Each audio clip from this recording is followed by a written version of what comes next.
Welcome back friends, ये हमारी video number 9 class 11 computer science with Python series के लिए। और हम डिस्कस कर रहे थे unit 2 computational thinking and programming को। और इस वीडियो में हम डिस्कस करने वाले हैं chapter number 9 flow of control. और यहाँ पे हम देखेंगे फ्लो ऑफ कंट्रोल में कंडीशनल स्टेटमेंट्स को। तो इस वीडियो के जो नोट्स हैं आपको डिस्क्रिप्शन बॉक्स में मिलेंगे। और नोट्स मैंने यहाँ पे ज़्यादा नहीं बनाए हैं, केवल इसका फ्लो चार्ट के फॉर्म में हम लोग पढ़ेंगे, क्योंकि ये प्रैक्टिकल आपका टॉपिक है तो इसको ज़्यादातर हम यहाँ पे प्रैक्टिकली समझने वाले हैं। तो सबसे पहले फ्लो ऑफ कंट्रोल होता क्या है। देखिए, फ्लो ऑफ कंट्रोल बोला जाता है ऑर्डर ऑफ एग्जीक्यूशन को, यानी कि पाइथन के जो स्टेटमेंट्स हैं, क्योंकि पाइथन का जो आपका सोर्स कोड होता है उसमें आपके काफ़ी सारे स्टेटमेंट्स होते हैं। अब ये आपके जो स्टेटमेंट्स हैं ये किस ऑर्डर में एग्जीक्यूट होंगे उसी को हम बोलते हैं फ्लो ऑफ एग्जीक्यूशन, या आपका सिंपली फ्लो ऑफ कंट्रोल भी बोला जाता है। नेक्स्ट हमारे यहाँ पे टॉपिक है स्टेटमेंट्स। तो स्टेटमेंट सिंपली आपका सेट ऑफ इंस्ट्रक्शंस होते हैं जो कुछ एक्शन परफॉर्म करेंगे, जिसको कि एग्जीक्यूट किया जाता है पाइथन इंटरप्रेटर के अंदर। तो यहाँ पे देखिए, जो बेसिकली स्टेटमेंट का जो मेन चार्ट है, तो इसके अंदर जो आपके स्टेटमेंट होते हैं, इसमें सबसे पहले इन जनरल अगर हम देखें तो पाइथन के अंदर एक एम्प्टी स्टेटमेंट होता है जिसको कि हम पास कीवर्ड की मदद से डिफाइन करते हैं। पास एक कीवर्ड है, यानी कि कहीं पे भी अगर हमको लगता है कि अभी हमने कोड एग्जैक्टली नहीं लिखना, फ्यूचर में हम लिखना चाहते हैं, तो वहाँ पे सिंपली आप पास ऑन कर सकते हैं और आप वहाँ पे पास कीवर्ड का यूज़ करेंगे।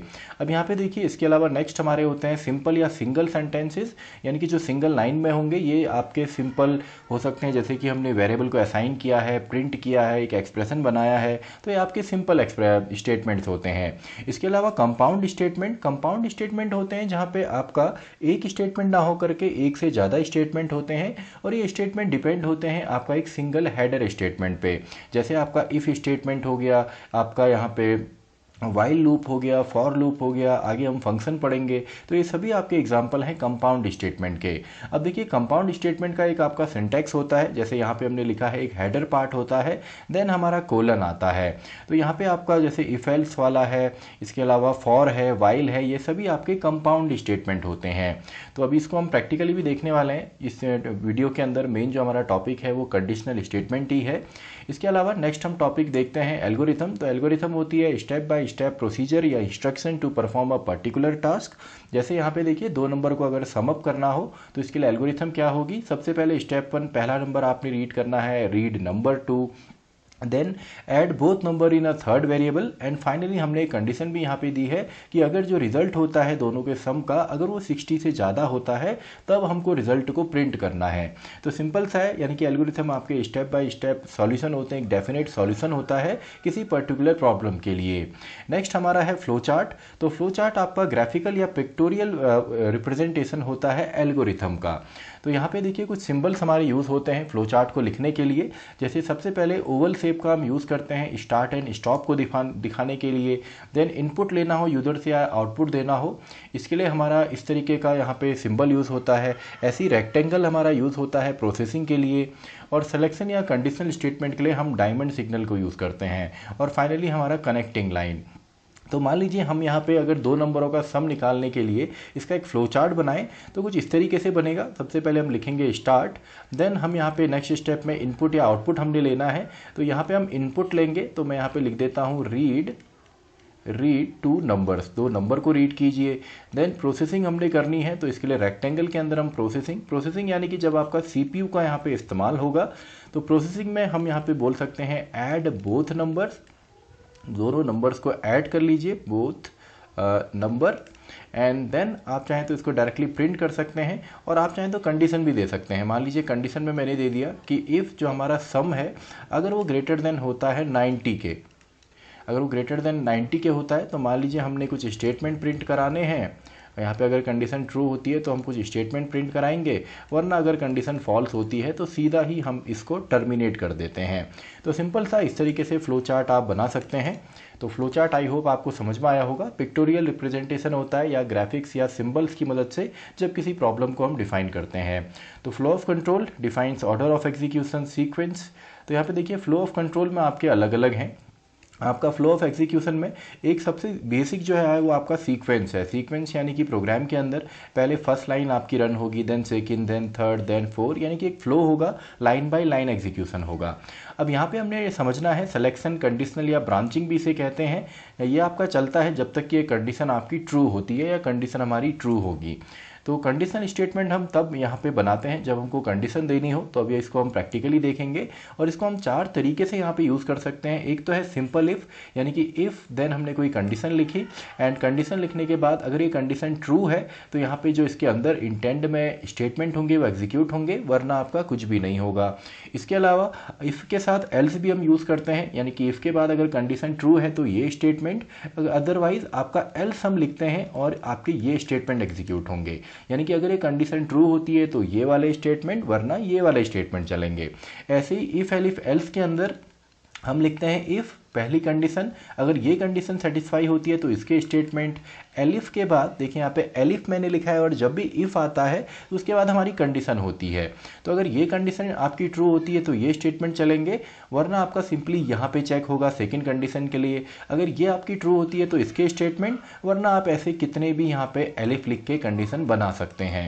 एंड फाइनली लास्ट में हमारा एल्स यहाँ पे होता है और उसके स्टेटमेंट आते हैं।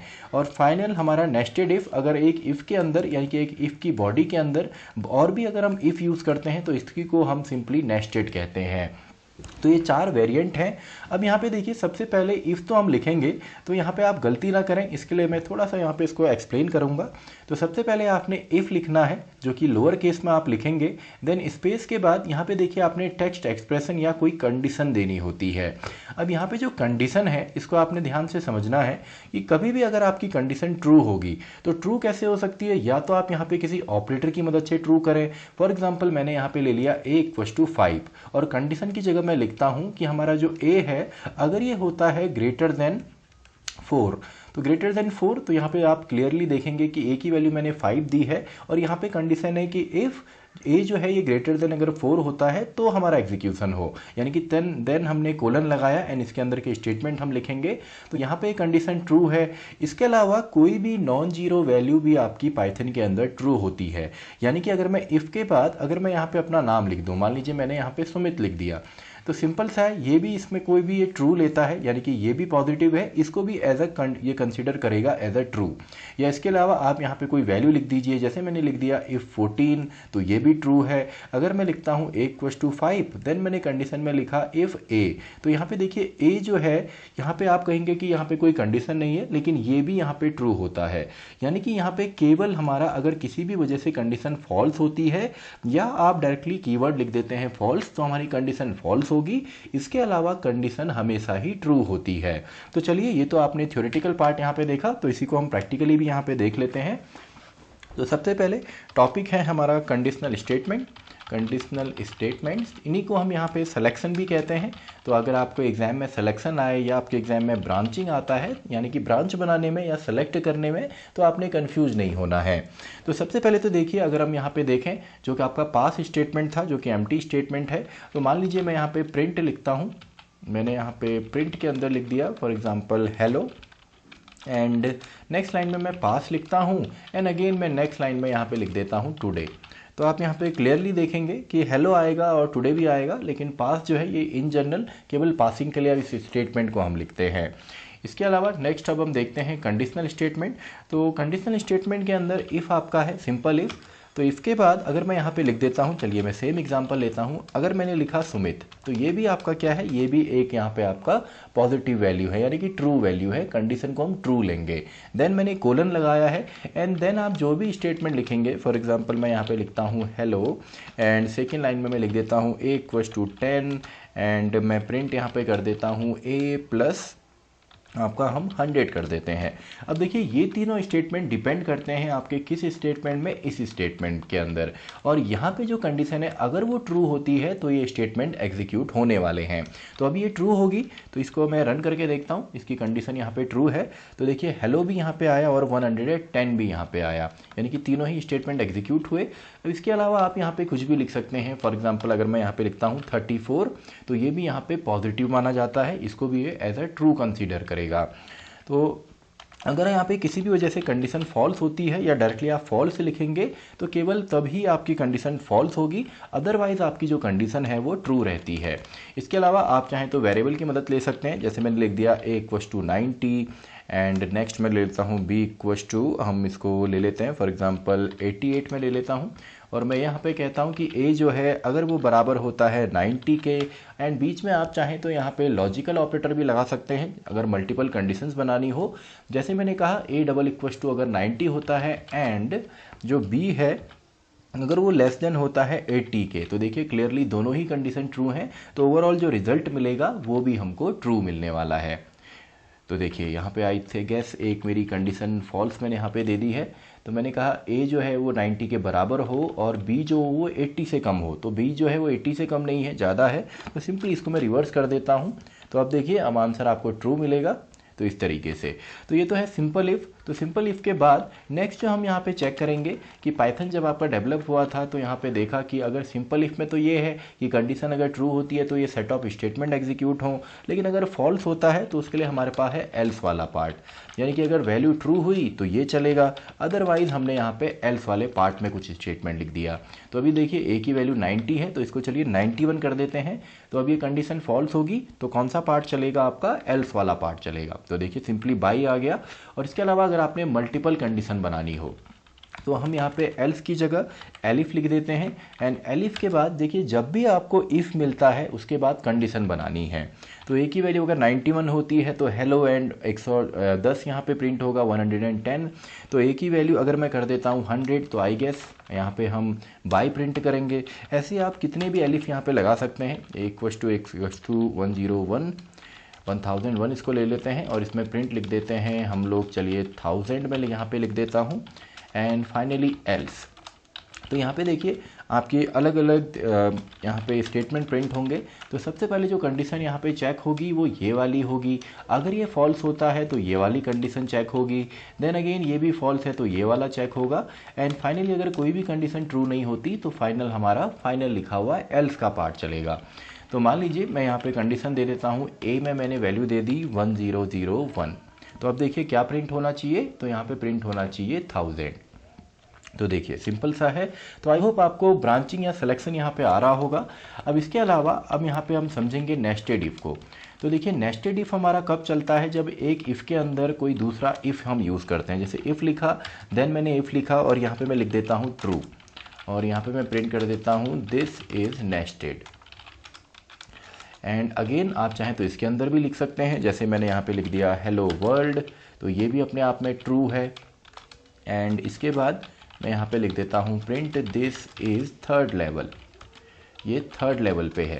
तो अब यहाँ पे आप देखेंगे तो सबसे पहले यहाँ पे क्या होना चाहिए, जो हमने कंडीशन दी है स्टार्टिंग की ए इक्वल्स टू 91, ये ट्रू होनी चाहिए, क्योंकि अगर ये ट्रू होगी तभी कंट्रोल अंदर जाएगा और आपका ये वाला स्टेटमेंट चलेगा, एंड ये भी ट्रू होना चाहिए तभी आपका कंट्रोल अंदर जाएगा और ये वाला स्टेटमेंट चलेगा। तो यहाँ पे देखिए मैं यहाँ पे 91 से अगर वैल्यू 91 ही रहने देता हूँ तो देखिए अभी कुछ भी एग्जीक्यूट नहीं होगा, देखिए कोई भी आउटपुट नहीं मिला।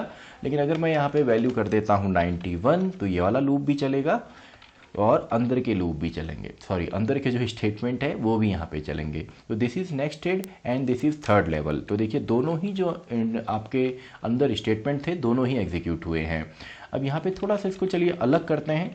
अगर मैं यहाँ पे हेलो वर्ल्ड जिसका आंसर ट्रू आने वाला है, अगर मैं इसके बाहर से नॉट ऑपरेटर लगाऊं तो आई गेस आपने आंसर गेस किया होगा, तो ये ट्रू था, अब शायद ये आपका हो जाएगा फॉल्स। तो देखिए दिस इज नेस्टेड, अब ये आंसर आपका फॉल्स हो गया। क्यों? क्योंकि इसकी वैल्यू हम ट्रू मानते थे या इसकी वैल्यू ट्रू आती है, कोई भी non zero value non false value आपका ट्रू होता है, तो ये ट्रू था, लेकिन ट्रू का अगर हम नॉट कर दें तो आंसर क्या आएगा, फॉल्स आएगा। तो फॉल्स आया, इसीलिए दिस इज थर्ड लेवल हमारा प्रिंट नहीं हुआ है। तो आई होप आपको बेसिक्स तो यहाँ पे समझ में आ गए होंगे। तो आगे हम आने वाले वीडियोज़ में हमारा एक चैप्टर है जहाँ पे हम इन सभी को यूज़ करेंगे, यानी कि जहाँ पे हम फ्लो ऑफ कंट्रोल जो कंडीशनल स्टेटमेंट्स हैं इनकी हम प्रैक्टिस करेंगे। तो आप आई होप आपको बेसिक्स यहाँ पे क्लियर हुए होंगे कि कैसे हमारी कंडीशन देनी है और कौन कौन से हम इसके वेरिएशंस को यूज़ कर सकते हैं। तो इस वीडियो के जो नोट्स हैं आपको डिस्क्रिप्शन बॉक्स में मिलेंगे, और अगर आपने प्रीवियस वीडियोस नहीं देखी हैं तो पूरे जो चैप्टर है, पूरी जो प्लेलिस्ट है, उसका लिंक आपको डिस्क्रिप्शन बॉक्स में मिलेगा। तो इसी के साथ हमारी ये वीडियो भी खत्म होती है, वीडियो नंबर 9। तो मैं मिलता हूँ आपसे नेक्स्ट वीडियो में, जहाँ पे हम काफ़ी इंपॉर्टेंट टॉपिक डिस्कस करेंगे, यानी कि इटरेटिव स्टेटमेंट्स या सिंपली लूपिंग को, वीडियो नंबर 10।